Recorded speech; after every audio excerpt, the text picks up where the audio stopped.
Bien, chicos, la Primera Guerra Mundial.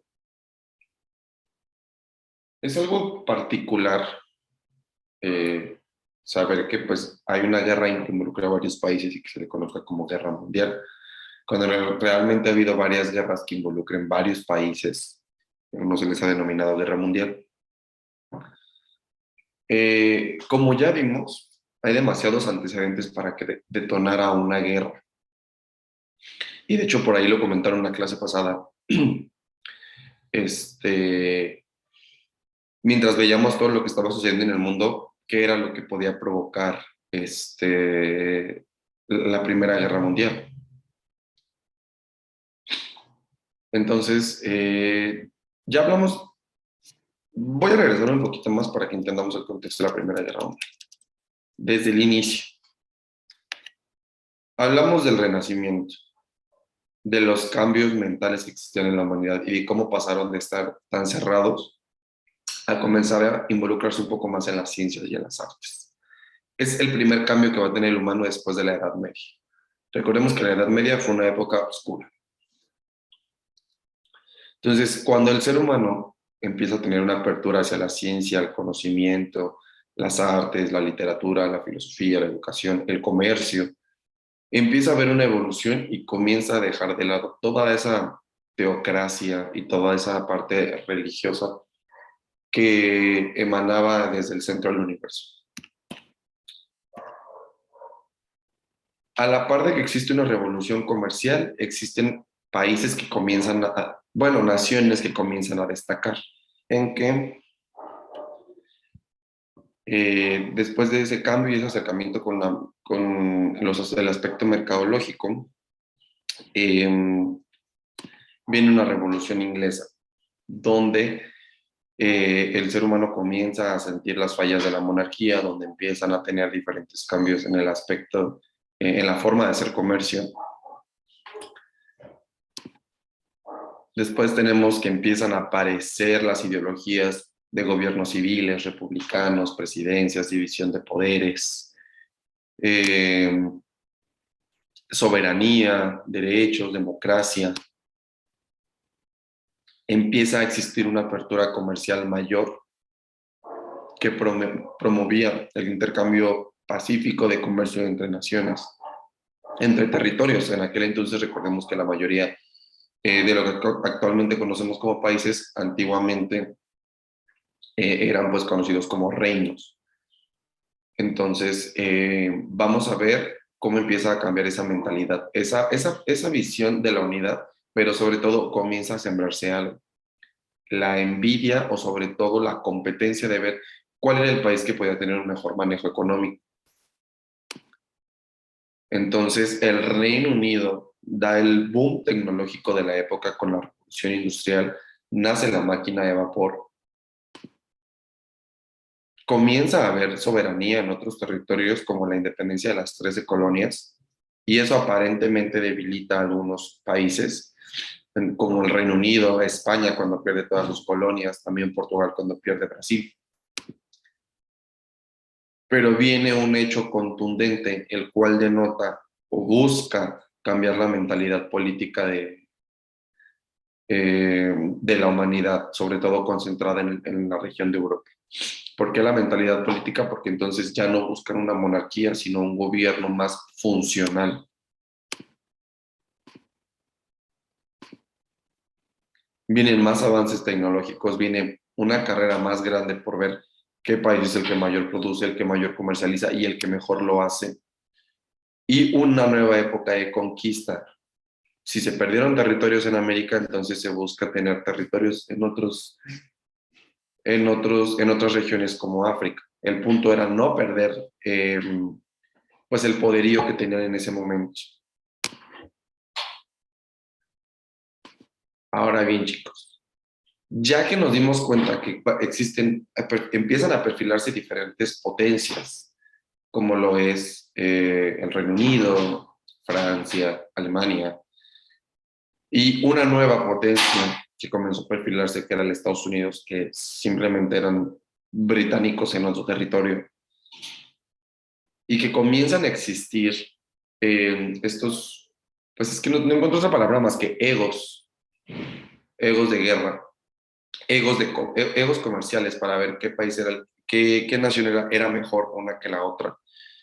Comienzan a surgir los conflictos, a pesar de que ya habían tenido conflictos, por ejemplo, en la época colonial entre España, el Reino Unido y Francia, también por ahí algunos choques que habían tenido de manera territorial Francia con Alemania. Todo esto por simplemente ver qué país comercializaba mejor. Detonan de mayor manera en una guerra conocida como la guerra más sanguinaria, más grande y sobre todo la más letal de todas las que se han registrado hasta la fecha en la historia. 1914 a 1918 es el periodo en el que comienza la guerra. Yo les recomiendo que esta fecha sí se la aprendan, porque muy probablemente esta sí venga. ¿Cuándo ocurrió la Primera Guerra Mundial? En 1914 y terminó en 1918. ¿Qué la causó? De todo el antecedente que ya les di, creo que aquí viene la mayoría, ¿no? El nacionalismo. El nacionalismo es uno de los principales detonantes de esta guerra, chicos. ¿Por qué? Porque el sentimiento de pertenencia a una región, en este caso a un reino, a un país, hace que rechacen por completo todo lo que esté relacionado a sus enemigos. Por ejemplo, ahí les va un dato muy curioso. La familia real británica, que pues hoy todavía conocemos como los Windsor, la reina Isabel, los duques de Cambridge, etcétera, etcétera, no es realmente británica. Tiene orígenes alemanes. ¿A qué voy con esto?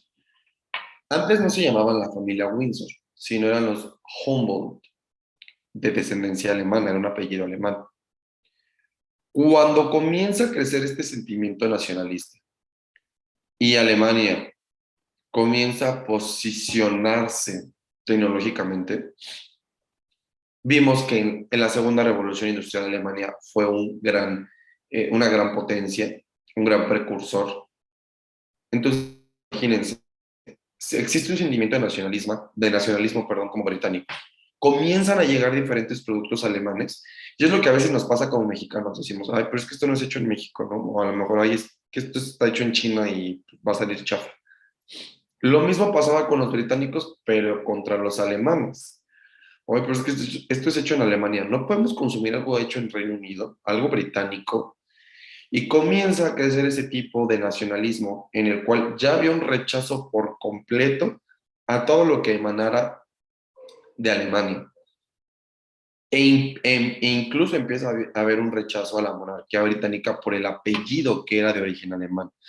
Todas las familias reales que se encuentran en Europa, y también se los digo como un tío curioso, están relacionadas entre sí. O son primos lejanos, o son tíos lejanos, o son, bueno, es un rollo. Al punto de que en esa época, la familia real rusa, que eran los zares, el Kaiser alemán y el rey del Reino Unido eran primos entre los tres. Habían sido criados por la misma abuela y se habían criado juntos. Se veían como hermanos, pero realmente eran primos. Y empieza a haber una debilidad, un debilitamiento de las monarquías europeas a raíz del nacionalismo, porque no corría sangre pura dentro de las monarquías. ¿Me explico? Entonces, eso, sumándole el colonialismo en África, es decir, el colonialismo en África representaba el crecimiento territorial de los países más allá del territorio que ellos ya tenían en Europa. Es decir, Reino Unido y Francia eran los que más territorio tenían en África. España era el que menos territorio tenía. Por eso España ya dejó de ser una potencia, porque perdió las colonias en España, en América. Tiene poco territorio en África. Entonces eso quiere decir que ya no era fuerte al pensamiento de la época, ¿no? Pero Francia y el Reino Unido sí tenían muchísimo territorio ultramar. Eso quiere decir que era una superpotencia. Y vemos que países que tienen intereses similares comienzan a relacionarse entre sí, a llevarse bien. Para ese entonces, Alemania e Italia ya estaban perfilándose hacia un fascismo y nazismo, es decir, un nacionalismo radical. Si bien los británicos ya no querían nada que tuviera que ver con los alemanes no nada más tenían pleito con los británicos, tenían pleito con las razas indias, tenían pleito con las razas orientales, tenían pleito con las razas latinoamericanas, hispanoamericanas, tenían pleito con los judíos, tenían pleito con todo mundo, porque comienza a desarrollarse la ideología de que había que tener una raza pura, no una raza mezclada, porque eso al final iba a motivarlos a tener un mejor crecimiento y desarrollo económico y un nacionalismo puro. Por eso hay países que al tener una misma ideología eh, comienzan a, pues a desarrollar, a hacerse amiguitos. Tenemos Alemania e Italia por un lado, tenemos al Reino Unido y Francia por otro lado. Pero había otro lugar, otro territorio en el centro de Europa, pequeño, y que se disputaba.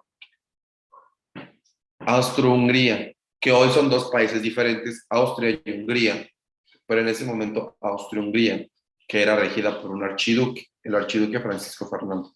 Ese hecho es el detonante para que comience la Primera Guerra Mundial. Es decir, todas las problemáticas que tenían guardadas todos y cada uno de los países que se vieron involucrados, detonan en el asesinato del archiduque Francisco Fernando. Esa fue la gota que derramó el vaso para que iniciara la guerra. ¿Por qué? Porque representaba la figura de unos países que estaban unidos. De un equipo, por ejemplo. O sea, tenemos el equipo Francia, Inglaterra, Estados Unidos entró hasta después, todavía no lo quiero tocar, Austria-Hungría. Cuando es atacado el archiduque Francisco Fernando, obviamente eso le molestó a las naciones que son sus aliadas. ¿Cómo estaba la alineación?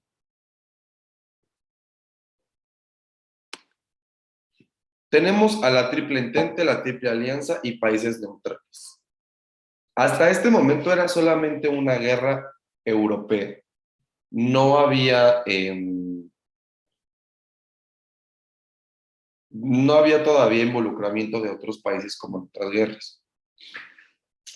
Pero este es un mapa de Europa para 1918.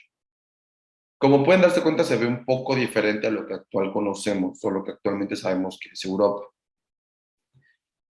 Voy a comenzar de izquierda a derecha, porque quiero que analicemos bien el mapa, porque quiero que nos demos cuenta de cuáles eran los principales conflictos de esa época.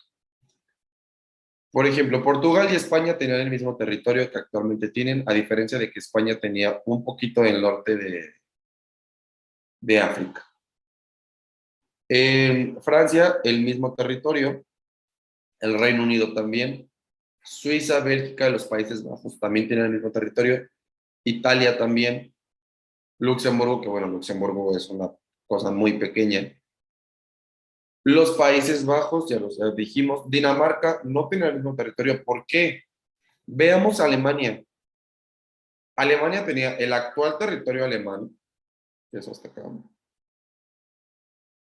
parte de Polonia y parte de algunos nuevos países de Europa del Este. Austro-Hungría, que era un territorio bastante grande, que aparte de ser Austria-Hungría, República Checa, en aquel entonces Checoslovaquia, Croacia, una parte de Serbia, una parte de Rumanía también. O sea, Austro-Hungría era un reino bastante grande. ¿Qué es lo que pasa, chicos?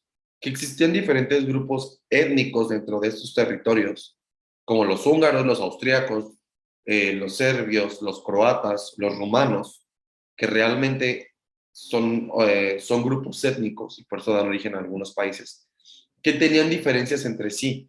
No podían estar dentro del mismo país porque no tenían absolutamente nada en común, ni el idioma, ni la religión, ni las costumbres, ni siquiera la apariencia física. Sí, son de tez blanca, pero tenían características diferentes. Entonces, el hecho de estar conglomerados en un país bajo un gobierno que ellos no aprobaban, obviamente les molestaba. Sin embargo, para países como Rusia, Francia y Reino Unido, El tener a Europa distribuida de esta manera era funcional, porque no era necesario tener a más países. Entonces, perdón, al revés, perdón. Para Francia, Rusia y Reino Unido no era funcional tener conglomerados a estos países porque constantemente estaban dando problemáticas. Entonces, el archiduque Francisco Fernando, que era el gobernante de Austria-Hungría, es atacado por un manifestante serbio, es decir, Serbia, que lo tenemos acá, y que estaba en contra de la expansión de Austria-Hungría, ataca al archiduque Francisco Fernando, el cual obviamente es visto como un ataque directo al Reino Unido, a Rusia o a Francia, y que no es completamente de su agrado, y entonces buscan defender a esa monarquía. Sin embargo, a Alemania, a Italia, ¿cómo les convenía que Austria-Hungría tuviera esta problemática? ¿Por qué? Porque lo que buscaban era más territorio. Entonces, apoyaban a Austria-Hungría. Entonces, chicos, yo les recomiendo que también se aprendan quiénes son los países de la Triple Entente. Francia, Reino Unido y Rusia. Por un lado estaban peleando Reino Unido, Francia y Rusia, apoyándose entre sí. Y por otro lado tenemos a la Triple Alianza, Alemania, Austria-Hungría e Italia, que estaban apoyando entre sí. Los demás fueron países neutrales que no se metieron para nada. Pero sí entró alguien que ni la debía ni la temía y que al final terminó apoyando a Francia, al Reino Unido y a Rusia, y es Estados Unidos. Estados Unidos entró el 7 de mayo de 1917, 3 años después de que haya iniciado la guerra. ¿Por qué 3 años después? Pues porque era de conveniencia de los Estados Unidos. No es un secreto y todo el mundo sabe que la economía de Estados Unidos se basa en un método armamentístico. Entonces, el crear armamento para la época y el hecho de haber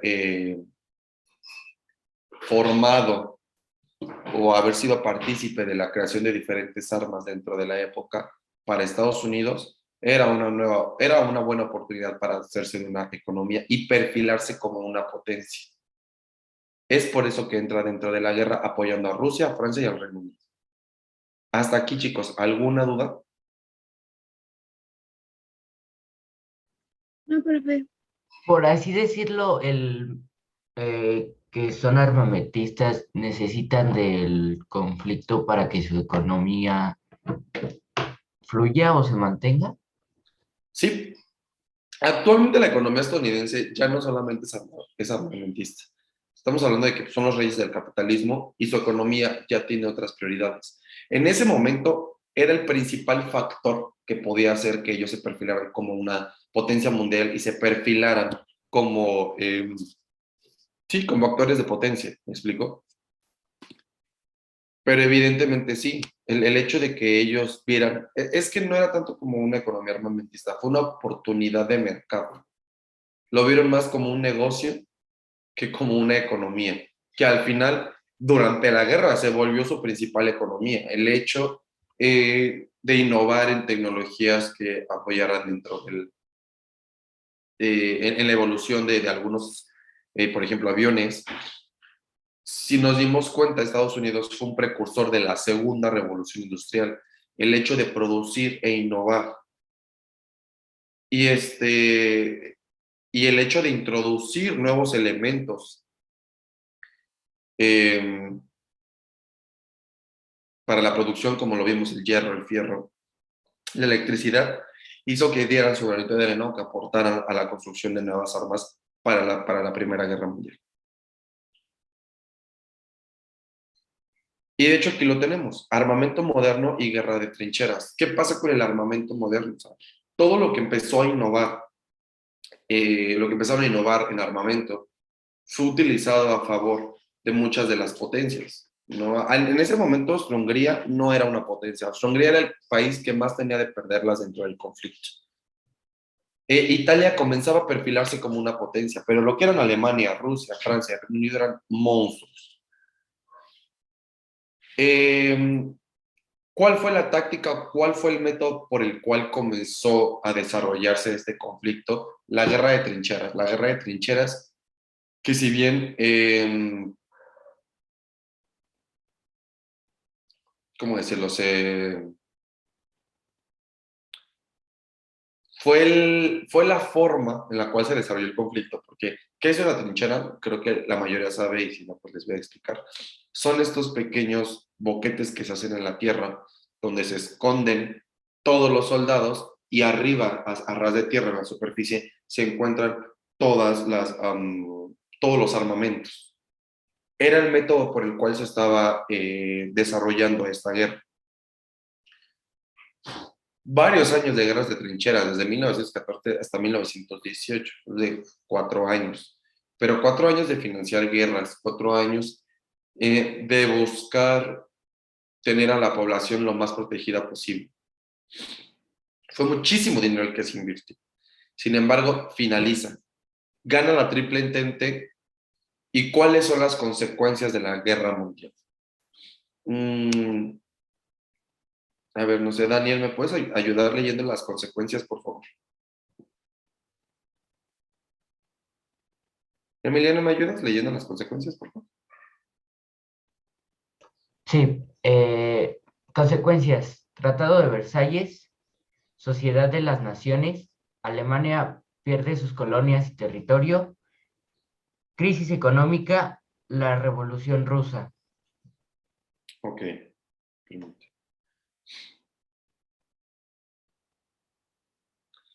Entonces, ¿qué pasó después de la guerra? La guerra oficialmente termina con el Tratado de Versalles. ¿Por qué Versalles? Porque se firma en el Palacio de Versalles, donde anteriormente vivían los monarcas en Francia. Se firma en el Tratado de Versalles, se declara como ganadores a Francia, Reino Unido, Rusia y Estados Unidos. ¿Y qué pasa? Se le pide a Alemania que por favor disminuya su territorio, que deje a Polonia en paz, que deje a Austria-Hungría en paz y que por favor se calme. Alemania fue el país que más perdió dentro de toda la guerra porque también fue el país que más le apostó y que más sed o que hambre de guerra tenía. Entonces buscaba ganar la guerra, pero al final la perdió.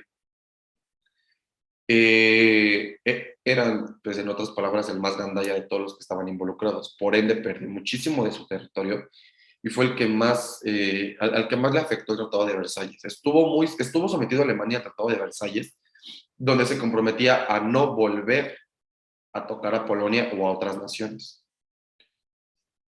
Sin embargo, surge la Sociedad de las Naciones, es el antecedente de la ONU, chicos. La Sociedad de las Naciones fue un órgano internacional que buscaba mantener el control de la paz mundial.